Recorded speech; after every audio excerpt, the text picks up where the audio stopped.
আল্লাহ পাক তার প্রতি রহম করুন যে আমার এই কথাগুলোকে অন্যের কাছে পৌঁছে দিবে।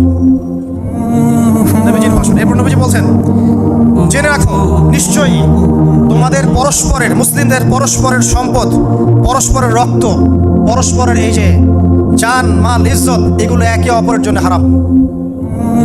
মুসলিমদের পরস্পরের রক্ত, পরস্পরের ইজ্জত সম্মান একে অপরের জন্য হারাম। এর হানি করা একে অপরের জন্য হারাম। ঠিক যেমন আজকের এই দিন হারাম, এই শহর হারাম, এই মাসও হারাম। নবী করিম সাল্লাল্লাহু আলাইহি ওয়াসাল্লাম বলছিলেন, জেনে রাখো তিনটা বিষয়ে যেন তোমাদের অন্তর কখনো খেয়ানত না করে। তিনটা বিষয়ে তোমাদের অন্তর যেন কখনো খেয়ানত না করে। এক, তোমরা যে কাজটাই করবা শুধু আল্লাহ পাকের সন্তুষ্টির জন্য করবে। তোমরা যে কাজই করবে শুধু আল্লাহর সন্তুষ্টির জন্য করবে। তোমাদের শাসক বর্গের কল্যাণ কামনা করবে। তোমাদের শাসক বর্গের কল্যাণ কামনা করবে।